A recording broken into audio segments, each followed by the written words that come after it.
you.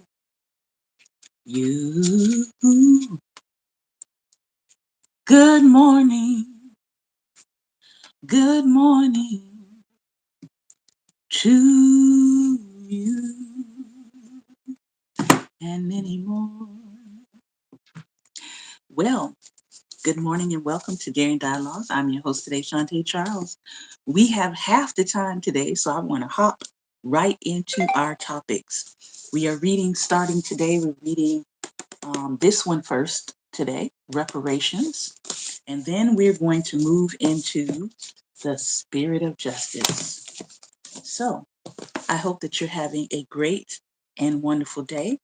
I'm just going to be silencing all the other um, devices I have in front of me. Make sure that we're not being interrupted. All right. So let's get to it. Um, Everybody I know is still buzzing and excited about all of the new leaders that we have that are going to be uh, getting sworn in and all of those good things. The new mayors that we have, new city council members, all of those wonderful things. And to that I say, and now the furtherance of the work begins, because a lot of these new mayors, city council people are going to be saddled with a lot of things that they're going to have to undo in terms of justice, in terms of equity, in terms of bringing back people who may have been let go unfairly or unjustly in their jurisdictions. So I wish them the best because there is lots of work for them ahead. And hopefully, if you are in the city or the state of those newly elected officials, you will not just hold their feet to the fire, but you will get in and say, okay, now that you're in, what can we do to support you? What can we do? How can we be a part of the positive change that's going to happen with you coming into this new place, into this new office? All right. So let's start with our book, Reparations, which is actually also known as Restoration. And we're looking at the chapter called The Call to See. And something happened to me over the past couple of days where I was helping my relative that many of you know has needed communal care because of an injury, which had her to go into a rehab center, which now has her back at home. But I'm going over there to be a support, to be a strength, but also I have been going to help her to sort through documents and historical papers and things for our family. She's asked me to come alongside her and be the next generation of historian, cultural keeping, history keeping, and gathering. And so it's been a lot of looking at old pictures, learning about relatives, people who passed away way before I was even born, and getting a chance to look through those pictures and documents and labeling things has been amazing. Um, and I stumbled across a obituary for someone, and I said, "Man, that name sounds really familiar." And I asked her, I said, "Well, is she a friend of the family, or is she related to us?" And my great aunt said, "I believe she's related to us." Now, I don't know all of the full connection, but knowing that she is in my lineage makes absolute sense. It makes absolute sense. I was like, yeah, yeah, yeah, yeah. That makes sense. So anyway, I stumbled upon the obituary. I haven't shared it online yet because I want to talk about it a little bit more. But I found the obituary of Anne George Atwater. And if you know Anne Atwater, a lot of people just know her by her name Atwater, but she does get another name added on, I believe through marriage. But Anne George Atwater the George being my family name. She was the woman who was portrayed in the film where Taraji P. Henson plays her as Anne Atwater out of Durham, North Carolina. And the movie is called The Best of Enemies. And it's about her life story and her work in the civil rights activism era down in Durham, North Carolina, and the fact that she um, really kind of champions civil rights, but also has to at one point work alongside a Klansman to get things done, and he eventually leaves the Klan. I said, yeah, that's some pretty amazing history to be tied to. So I'm excited about that. And it makes sense. If you know anything about me and what I talk about and what I stand for, and all of the studies that I've been doing on the Klan, it makes sense. So somebody said this the other day. They said, we are the continuation, we are the continuation of a lineage. We are the continuation of a story that was started through our lineage. And when I saw that and I recognized who she was, I realized that I am a continuation of what was started in my lineage. That's not the only person. I have another well-known relative that was the first person to introduce a lynching and anti-lynching bill into Congress. That's a part of my lineage. That's a part of the work that's being carried on through me as a part of my lineage. So yeah, I am, that was really empowering for me to see that and to hear that and to read that and to know that this week. And so if you thought I was on one before, I'm like, oh, this, all this did was just give me ammunition. This just gave me more fuel for what I know that I'm supposed to be doing in the world. So this particular section in this book is called Racism as Relational Division. We're only going to read one section because, as you can see, the writing in this book is really tiny. So we're going to read one section. There's a lot packed into this section, okay? Racism as Relational Division. In 1994, Spencer Perkins and Chris Rice published a book that became something of a sensation in the American church. The book was entitled More Than Equals: Racial Healing for the Sake of the Gospel. It was an extended treatment of both the necessity and practicality of living in cross-racial relationships as a way of bearing witness to the reconciling power of God. Perkins, the son of legendary African-American civil rights activist John Perkins, and Rice, a northern white Mennonite who lived in an intentional interracial community in Jackson, Mississippi, stood side by side on the cover, and the book was heralded as quote unquote living proof that white and Black Christians can live together. At the heart of their argument was the claim that the Christian church in America desperately needed to transcend a debilitating contradiction in its life: being a community of reconciliation that contributes to a culture of social estrangement. Writing in the early 1990s, they recognized a phenomenon that is easily recognizable in our own day. Though America has legally renounced segregation, and now we know that America is trying to slide deliberately, intentionally back into segregation, we nonetheless remain profoundly segregated along racial lines. And the church itself, the community created to bear witness to the reconciling power of God, remains deeply segregated. And for the record, who did the segregating? Because it wasn't Black people. All right. So if the rift remains, who opened the rift and who has responsibility to close it? And then we have a whole bunch of people that don't want it to close, who are still saying that they're of Christ. For Rice and Perkins, the work of developing cross-racial or multi-ethnic friendships, what they call racial reconciliation, is at the heart of the work of the Christian church in America. This book had a considerable impact on the Christian church at the time. Mhm.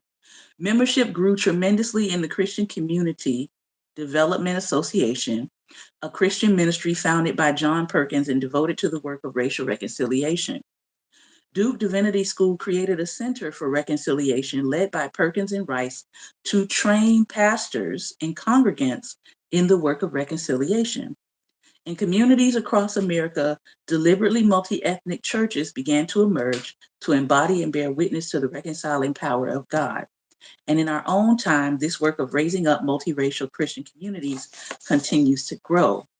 Now, having a multiracial church, but not having a multiracial ethos is what we're seeing the consequences of in 2025. Because yes, there are churches that have lots of people of different racial and ethnic backgrounds coming together to congregate, but that does not necessarily translate to their ethos or how they conduct themselves or how they connect with or honor diversity, equity, and inclusion. Some people thought that just having lots of different people in the same space was equal to reconciliation.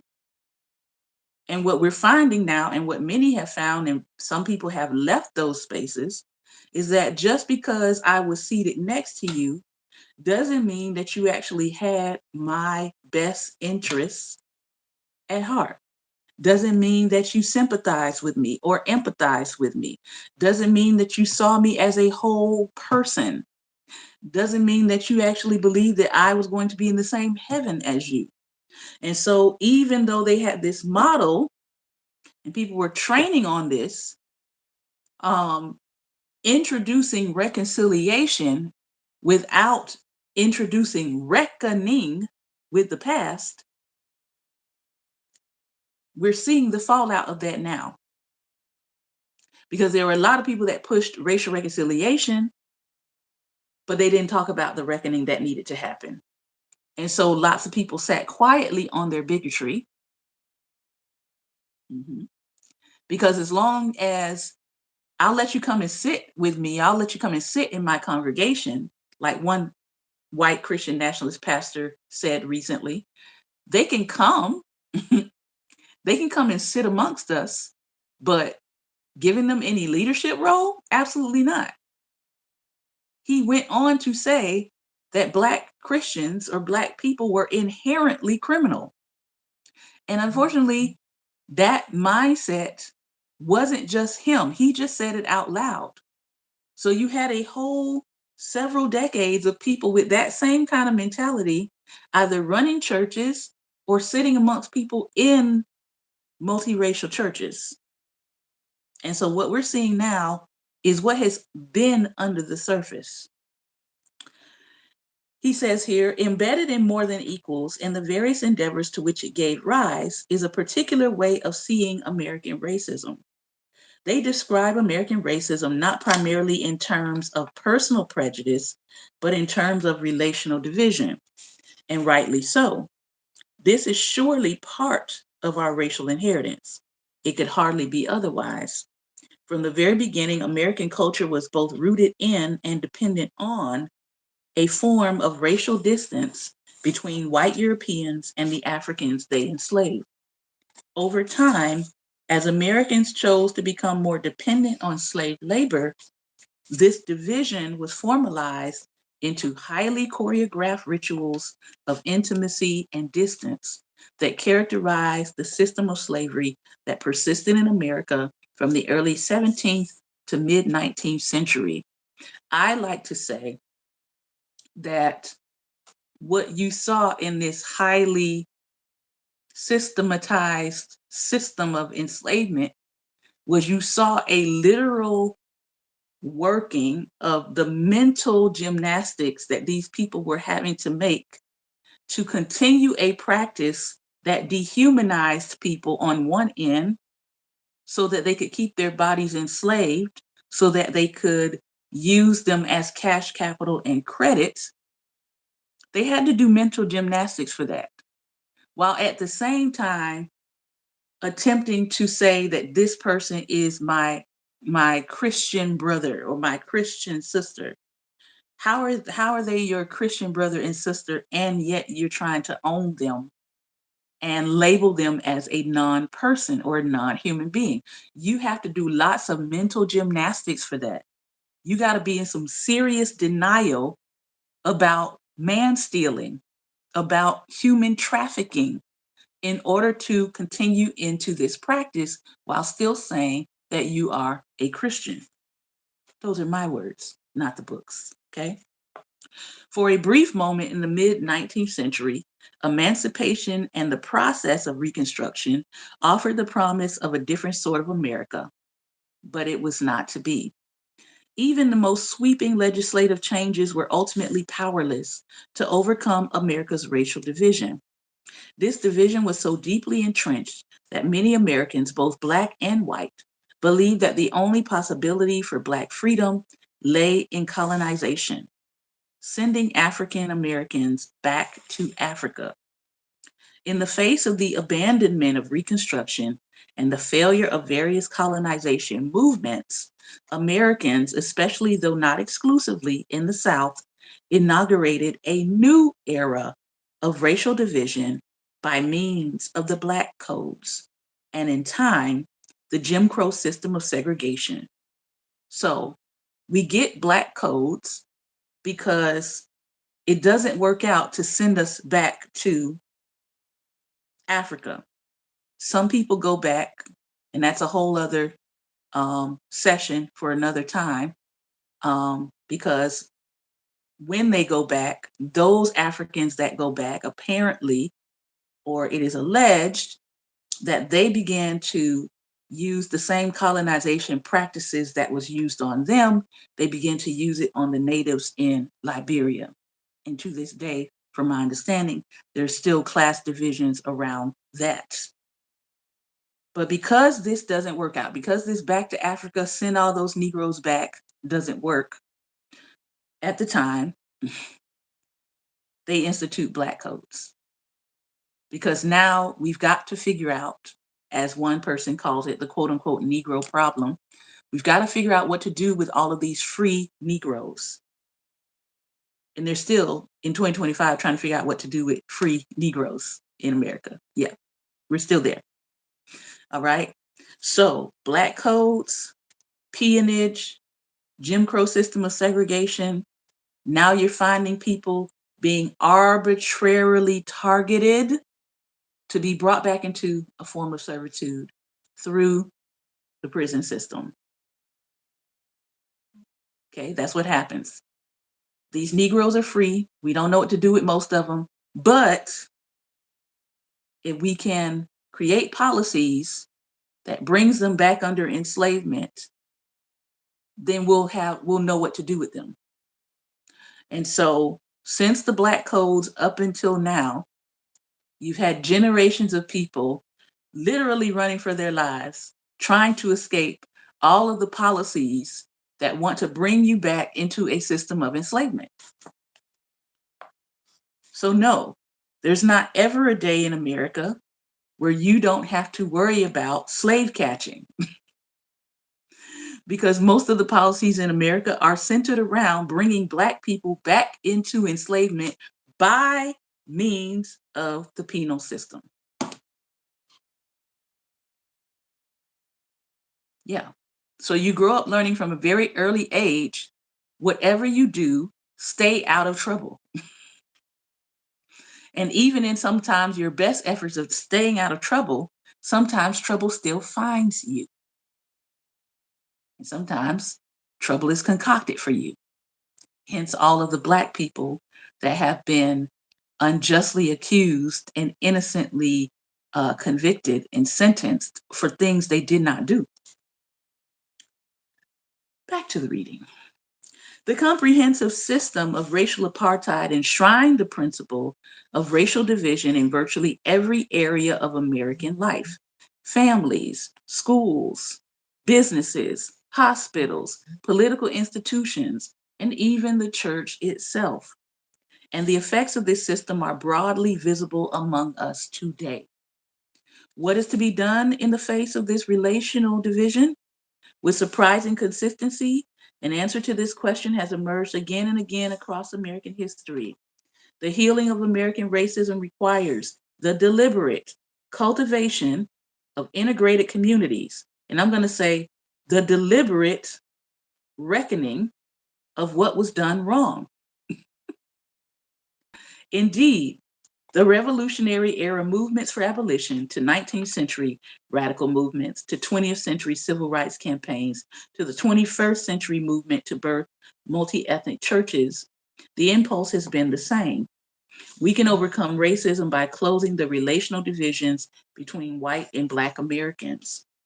But a lot of people no longer feel this way. And I'm going to tell you why. Because racism is not just about proximity. It's not just about whether or not I have access to a relationship with someone. If it was that simple, then everybody would be cured of racism. I'm just saying. So it's got to be more than just closing a proximal division. You've got to think about what has that person been ingrained with when it comes to seeing me and seeing any other person, Black person, person of color, as human. It's not just a bridge of proximity, it's a bridge of mentality. Do you see me as human? That's question number one. If you don't see me as human, we don't have a starting point. We don't have a foundation to work from. Okay? So, yeah, you got to be renewed in your mind about Black people, not just I'm sitting next to a Black person, therefore I must not be racist. I have Black people in my family, therefore I must not be racist. No. What do I believe about Black people? When I look at them, do I see them as human? Do I identify with them that they are me and I am them? If you're not there yet, you need to work on that. That's foundational. All right. The Christian tradition calls this type of relational work reconciliation. However, reconciliation is not simply the cessation of hostilities or the willingness to coexist. It is rather about the cultivation and creation of community that bears witness to the reality of life beyond estrangement. In the Christian tradition, this relational estrangement is a broken form of human existence. It obscures the truth of the triune unity of Father, Son, and Holy Spirit, the power of Christ to reconcile all things to himself, and the credibility of the church as an expression of a renewed humanity. Key word there being humanity. Humanity. If a person does not see you as human, it makes it easy to dehumanize you. Go study. If you study things happening with genocides, okay, a part of the work of a genocidal nation or a nation headed to genocide is to get you to see the person that they want to exterminate as other and as non-human. That's what makes genocide easy to carry out. Because I'm telling you, they're not really human. They're not really of value. They are subhuman. They are non-human. So we have to first see people as human beings. Last part here, I'm going to wrap up because I know I'm running out of time. We're not going to get to the spirit of justice today. We'll come back and we'll start here next week.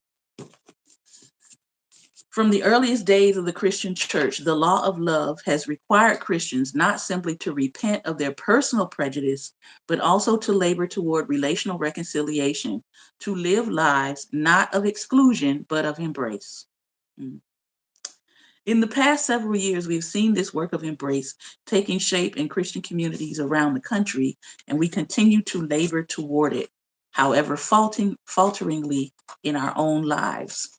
And yet, we are conscious that this way of seeing American racism as a relational division that demands the work of racial reconciliation is incomplete.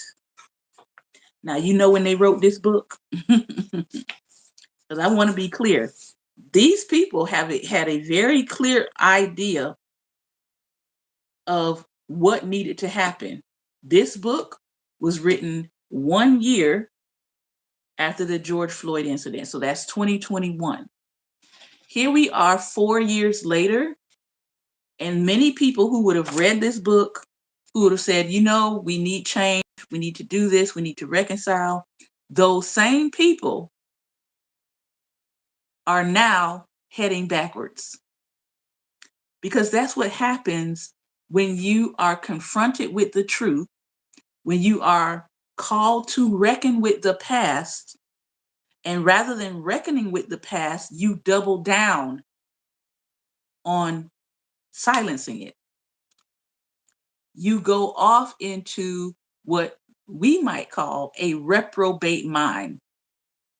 Because now you know the truth, you've been confronted with the truth, you know that there's a call to repair, you know that there's a call for reparations, and now, because you doubled down and said, I know what I need to do, but I ain't going to do it, your mind has now gone back to a reset.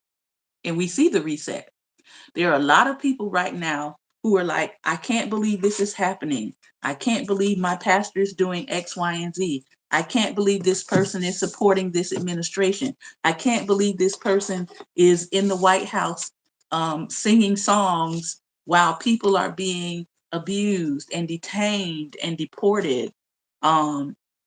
It's because when they were confronted with a reckoning, they chose to double down and not reckon. So now they are on their way downward. And when I say downward, I'm not necessarily talking about hell or anything like that. I'm saying their mind is moving them backwards, because when confronted with, do I go forward or do I go backwards? They chose, oh, I'm going to go backwards. So that's where we are with a lot of this right now. And unfortunately, we're probably going to be dealing with this for at least another decade. Mm-hmm. Yeah. But it's good to understand where we are and how we got here and what we need to do so that we are not moving backwards while everybody else is trying to move backwards. All right. Ben, I'm going to see if I can give you the adding link here and let you come in and talk with us. We've got about 5 to 6 minutes here before I have to sign out.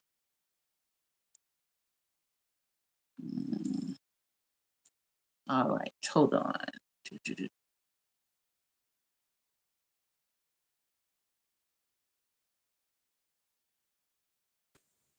right, I have sent you the link. And join us.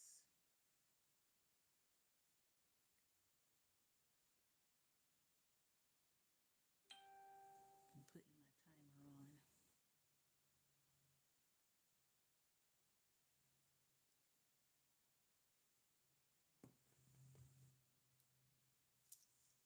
If you're just coming in, we just finished having a discussion on this book, Reparations, A Christian Call for Repentance and Repair.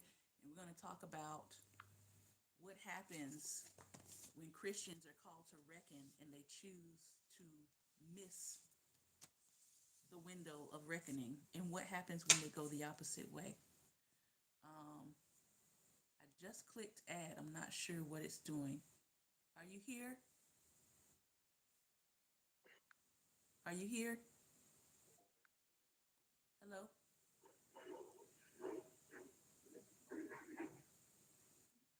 I hear a little bit of noise in the background. I don't hear you yet. Good morning. Good morning. I cannot see you, but I can hear you. Okay. Go right ahead. There's a saying that I have, that says in order to solve a problem, you have to first realize that there is a problem. Mm-hmm.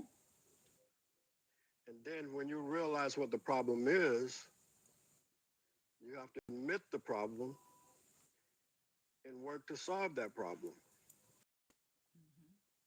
They know what the problem is, Right. but they don't want to solve it. Mm-hmm.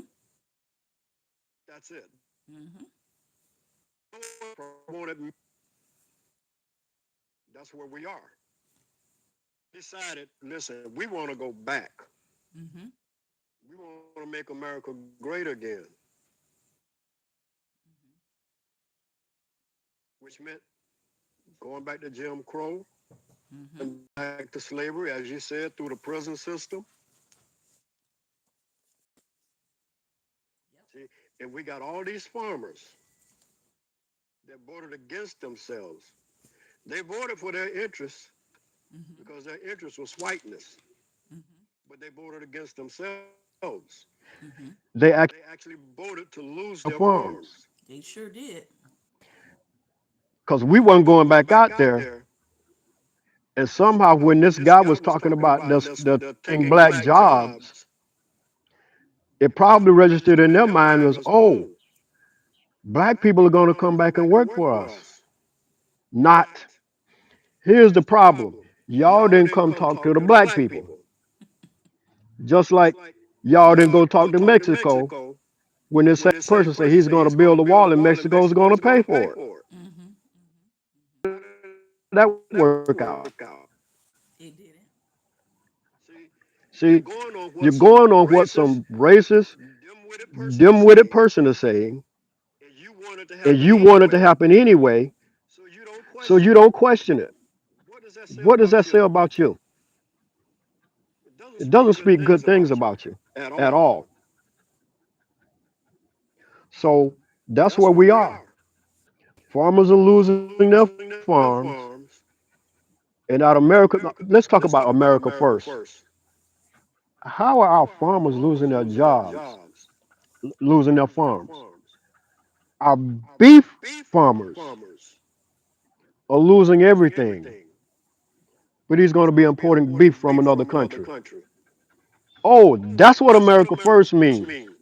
Let's Let's destroy our destroy our own own first first, and and then then bring in bring in something from something from somewhere somewhere else. else. You might have to talk about that online because that is literally exactly what's happening. Yeah, In other words, America. exactly. In Exactly. other words, America First has become America the first to be destroyed in our path of Mm-hmm. world Mm-hmm. domination. Mm-hmm. Mm-hmm. Yes.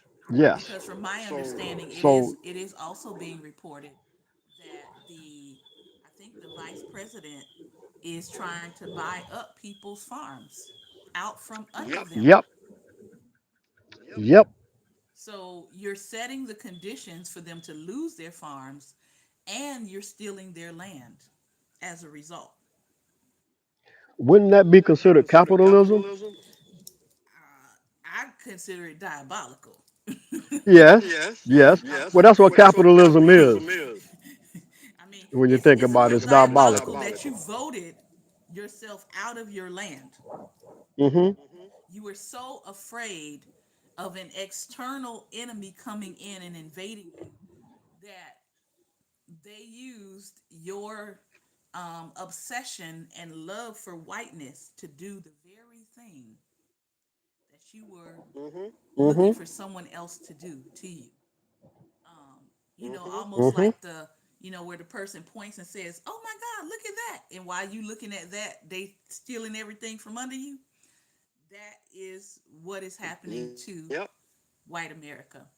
They're so busy focused on a Muslim mayor that they're not paying attention to their white American president robbing them blind, literally robbing them Mm-hmm. blind. And it's so sad because you cannot convince some of these people that he's not that he's a terrible person. They're Right. still Even have after hope all in he's him, done. like, and I've got to go. They still have hope in him, like I voted for you 3 times. Ma'am, he doesn't care. He doesn't care. He doesn't want to Nope. hear how many times you voted for him. He's gotten what he wanted, Mm-hmm. and he got it through what your heart desired. Mm-hmm. Your heart desired for someone to come in and criminalize everyone else and praise you. Mm-hmm. But the cost of that is losing your soul, losing your farm, losing your home, losing your ability for good health care. Lose, lose, lose, lose, lose, lose, lose, lose, lose. And the thing the Holy Spirit said to me was, people are so busy trying to win at bigotry that they're losing at everything else. Mm-hmm. And with that, I'm going to have to wrap it up today. Okay. Pastor, I thank you for your time and your attention today. Those of you who have come in and watched, those who will catch the replay, thank you for your time and attention. This has been another episode of Daring Dialogues, and I've been your host today, Shante Charles. Remember, light is the most daring opposition to evil. So go out and be what? Light. Light. Light. As the Creator wills, we will see you back here tomorrow at 11 a.m. Eastern Standard Time. Take care, be well, and most importantly,